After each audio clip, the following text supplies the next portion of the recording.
Assalamualaikum warahmatullahi wabarakatuh. Halo teman-teman, kami dari kelompok 3 akan mempresentasikan tentang Letter of Credit. Anggota yang pertama, Iga Krisnata Septi, absen 7, Nurhaliza Ermiza, absen 15, Pratiwi Ayu Ningrum, absen 16, Rosa Nitasari Diah Ayu, absen 19, Tiara Della Savitri, absen 24, Titania Vinda Wijianto, absen 25, dan Yuanita Sukma Mega, absen 29. Pada kesempatan kali ini, kami akan menjelaskan 8 bahasan. Yang pertama, pengertian dari Letter of Credit. Yang kedua, peran dari Letter of Credit. Yang ketiga, pihak yang terlibat dalam Letter of Credit. Yang keempat, keuntungan dari Letter of Credit. Yang kelima, jenis-jenis Letter of Credit. Keenam, dasar hukum Letter of Credit. Yang ketujuh, mekanisme Letter of Credit. Dan yang terakhir, syarat dan contoh dari Letter of Credit. Pembahasan yang pertama yaitu pengertian dari Letter of Credit. Letter of Credit merupakan suatu surat yang dikeluarkan oleh suatu bank atas permintaan importir yang ditujukan kepada eksportir di luar negeri, yang menjadi relasi importir tersebut dan memberikan hak kepada eksportir itu untuk menarik wesel-wesel atas importir yang bersangkutan. Letter of Credit dapat diartikan juga adalah salah satu instrumen pembayaran yang sangat penting dalam perdagangan internasional, yaitu dengan sebuah cara pembayaran internasional yang memungkinkan eksportir menerima pembayaran tanpa menunggu berita dari luar negeri. Setelah barang dan berkas dokumen dikirimkan ke luar negeri atau kepada pemesan. Konsep Letter of Credit secara sederhana merupakan pengambil alihan tanggung jawab pembayaran oleh pihak klien atau pihak bank atas dasar permintaan pihak yang dijamin atau pembeli untuk melakukan pembayaran kepada pihak penerima jaminan berdasarkan syarat dan kondisi yang ditentukan dan disepakati. Pembahasan yang kedua yaitu peranan Letter of Credit. Dalam perdagangan internasional, Letter of Credit memiliki beberapa peranan. Yang pertama, memudahkan pelunasan pembayaran transaksi ekspor. Yang kedua, mengamankan dana yang disediakan importir untuk membayar barang impor. Yang ketiga, menjamin kelengkapan dokumen pengapalan. Ekspor dan impor terpisah baik secara geografis maupun geopolitik. Bahkan secara pribadi, antara eksportir dan importir saling tidak mengenal. Letter of Credit dibuka oleh importir untuk memberikan jaminan kepada eksportir, begitu juga sebaliknya. Importir membuka Letter of Credit juga sebagai jaminan untuk memperoleh pengapalan barang secara utuh sesuai dengan yang diinginkannya. Sedangkan Letter of Credit tersebut tidak akan dicairkan tanpa penyerahan dokumen pengapalan. Selanjutnya, pihak yang terlibat dalam Letter of Credit. Pertama, opener atau aplikan. Importir yang meminta bantuan bank devisa untuk membuka Letter of Credit guna keperluan penjual atau eksportir disebut sebagai opener atau aplikan dari Letter of Credit itu. Kedua, opening bank atau issuing bank. Bank devisa yang dimintai bantuannya oleh importir untuk membuka suatu Letter of Credit guna keperluan eksportir disebut opening bank atau issuing bank. Bank devisa inilah yang memberikan jaminan kepada eksportir. Oleh karena itu, nilai Letter of Credit sangat tergantung pada nama baik dan reputasi dari bank devisa yang membuka Letter of Credit tersebut. Ketiga, opening bank membuka Letter of Credit untuk eksportir melalui bank lain di negara eksportir yang menjadi koresponden dari opening bank tersebut. Bank koresponden ini berkewajiban untuk menyampaikan amanat yang terkandung dalam letter of credit kepada eksportir yang berhak. Oleh karena itu, bank koresponden bersangkutan disebut advising bank atau bank penyampaian amanat. Keempat, beneficiary. Eksportir menerima pembukaan letter of credit dan diberikan hak untuk menarik uang dari dana letter of credit yang tersedia itu, disebut sebagai penerima letter of credit atau beneficiary. Kelima, negotiating bank. Di dalam letter of credit biasanya bahwa beneficiary boleh menguangkan atau menegosiasikan shipping dokumen melalui bank mana saja yang disukai, asalkan memenuhi syarat letter of credit. Bank yang membayar dokumen ini disebut negotiating bank. Letter of credit yang hanya bisa dinegosiasikan di bank tertentu saja, biasanya letter of credit tersebut disebut restrict letter of credit. Letter of credit yang bisa dinegosiasikan di bank mana saja, biasanya letter of credit tersebut disebut sebagai open. Selanjutnya, keuntungan letter of credit. Keuntungan bagi eksportir. Yang pertama, kepastian pembayaran dan menghindari resiko. Kedua, penguatan dokumen dapat langsung dilakukan bila barang sudah digaplan. Ketiga, biaya yang dipungut bank untuk negosiasi dokumen relatif kecil bila ada letter of credit. Keempat, eksportir atau penjual akan menerima pembayaran atas penyerahan barang dengan pasti sesuai dengan syarat-syarat dalam letter of credit. Kelima, terhindar dari resiko pembatasan transfer valuta. Keenam, kemungkinan memperoleh uang muka atau kredit tanpa bunga. Ketujuh, eksportir menjadi percaya bahwa barang yang dikirim pasti akan dibayar. Kedelapan, importir atau pembeli akan menerima barang dan membayar dengan harga pasti sesuai dengan syarat-syarat di dalam letter of credit. 9. Letter of credit merupakan jaminan bagi importir bahwa dokumen atas barang yang dipesan akan diterimanya dalam keadaan lengkap dan utuh karena diteliti oleh bank yang sudah mempunyai keahlian dalam hal itu. Yang terakhir, importir dapat mencantumkan syarat-syarat untuk pengaman yang pasti akan dipatuhi eksportir agar dapat menarik uang dari letter of credit yang tersedia. Jenis-jenis letter of credit menurut penerbitnya. A. Merchant letter of credit adalah letter of credit yang diterbitkan oleh importir atas nama eksportir. Jadi tidak ada pihak ketiga yang ikut menjamin pembayaran transaksi kepada eksportir. Letter of credit semacam ini dilarang pemerintah Indonesia agar jangan tertipu dengan importir-importir luar negeri. B. Banker letter of credit adalah letter of credit yang diterbitkan dan dijamin suatu bank atau using bank atas pinjaman eksportir dan letter of credit tersebut atas nama eksportir. Jadi, using bank menjamin keberadaan hak-hak importir dan eksportir. Yang kedua yaitu menurut bentuknya. A. Revocable letter of credit adalah bentuk letter of credit yang dapat diubah sewaktu-waktu, dapat dibatalkan atau diubah secara sepihak oleh opener atau oleh using bank tanpa memerlukan persetujuan dari beneficiary-nya. Yang B. Irrevocable letter of credit adalah bentuk letter of credit yang tidak dapat diubah atau tidak bisa dibatalkan selama jangka berlaku atau validity yang ditentukan dalam letter of credit tersebut, dan opening bank tetap menjamin untuk menerima wesel-wesel yang ditarik atas letter of credit tersebut.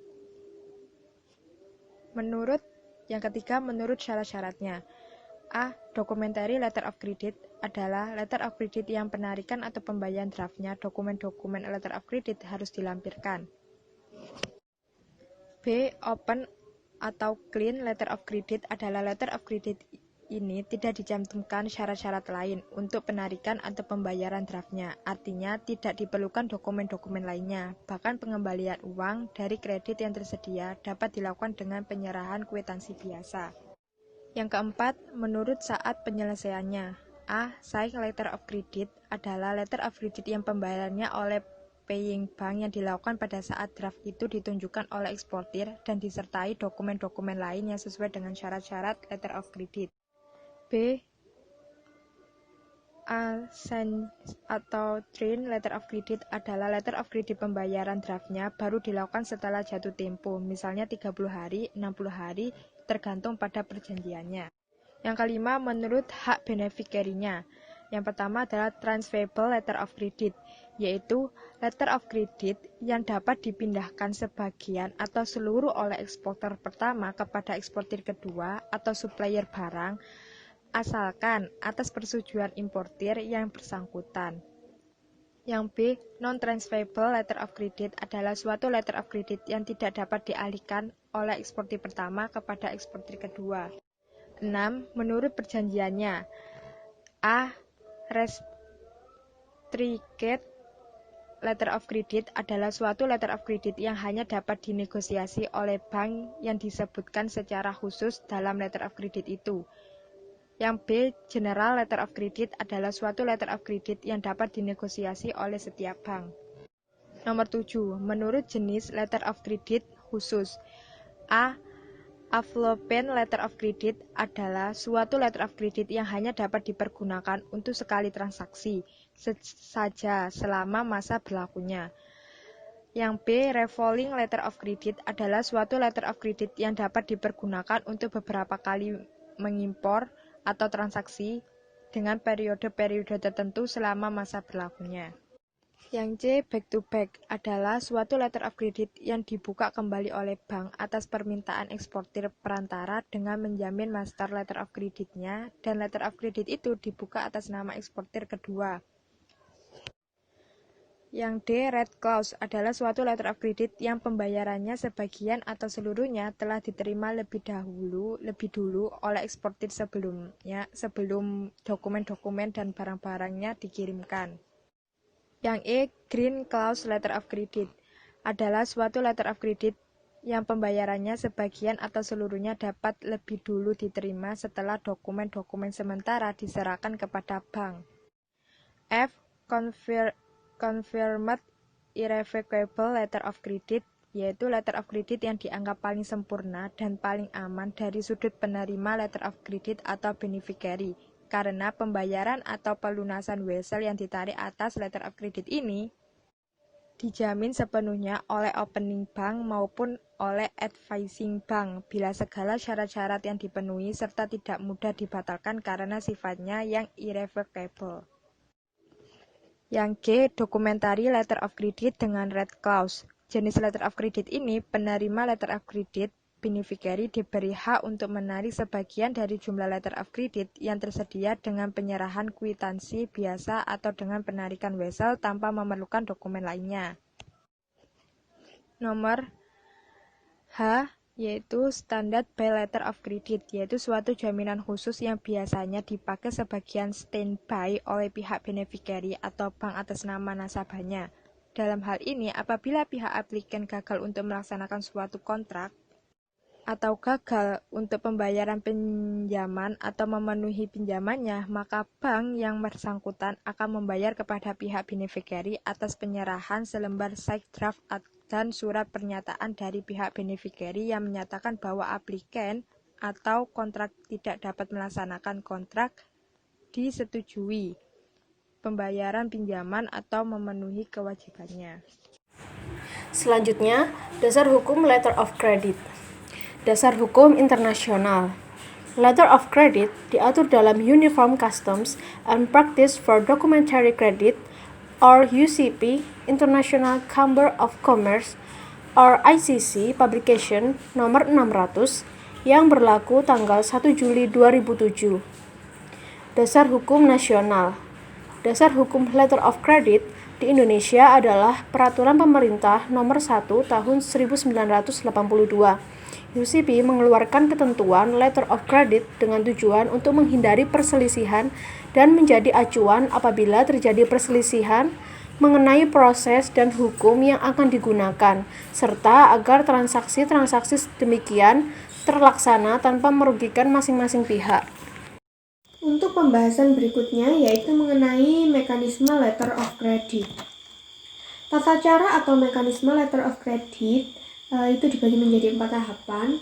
Untuk tata cara yang pertama yaitu importir mengajukan permintaan kepada bank atau bank devisa untuk membuka letter of credit untuk dan atas nama eksportir.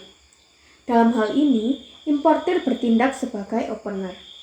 Apabila importir telah memenuhi ketentuan yang berlaku untuk impor, misalnya keharusan adanya surat izin impor, maka bank melakukan kontrak valuta dengan importir dan melaksanakan pembukaan letter of credit atas nama importir. Dalam hal ini, bank bertindak sebagai opening or issuing bank. Pembukaan letter of credit ini dilaksanakan melewati salah satu koresponden bank di luar negeri. Koresponden bank yang bertindak sebagai perantara kedua ini disebut dengan advising bank atau notifying bank.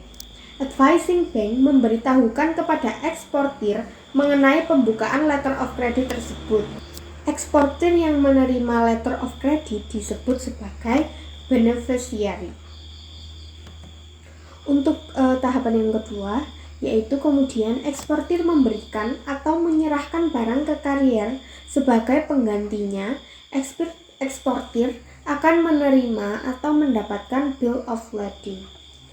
Untuk yang ketiga, lalu eksportir menyerahkan bill of lading kepada bank untuk memperoleh pembayaran. Paying bank selanjutnya menyerahkan sejumlah uang sesudah mereka mendapatkan bill of lading dari eksportir. Bill of lading itu kemudian diberikan kepada importir. Untuk tata cara yang terakhir yaitu kemudian eksportir memberikan atau menyerahkan barang ke karier sebagai penggantinya. Eksportir akan menerima atau mendapatkan bill of lading. Kemudian selanjutnya ada syarat terjadinya letter of credit. Yang pertama, letter of credit yang akan dibuat adalah commercial documentary letter of credit. Dan yang kedua adalah dokumen yang terkait setidaknya terdiri atas dokumen-dokumen berikut. Yang pertama, full set of bill of lading atau consignment. Bill of lading merupakan surat tanda terima barang yang telah dimuat dalam kapal laut yang juga merupakan suatu tanda bukti kepemilikan barang serta bukti adanya kontrak ataupun perjanjian pengangkutan barang. Bill of lading juga merupakan salah satu dokumen pelengkap keAPB-an dalam proses transaksi barang. Kemudian selain bill of lading ada dokumen yang fungsinya sama dengan bill of lading, yaitu airway bill. Itu adalah dokumen pengangkutan barang yang diangkut melalui jalur udara. Dan kemudian ada railway consignment note yang merupakan dokumen pengangkutan barang yang dimana merupakan pengangkutan barang dengan menggunakan jalur kereta api. Kemudian yang kedua ada commercial invoice atau faktur perdagangan. Nah, ini merupakan suatu dokumen atau nota berupa faktur penjualan ekspor-impor yang diterbitkan oleh eksportir untuk importir.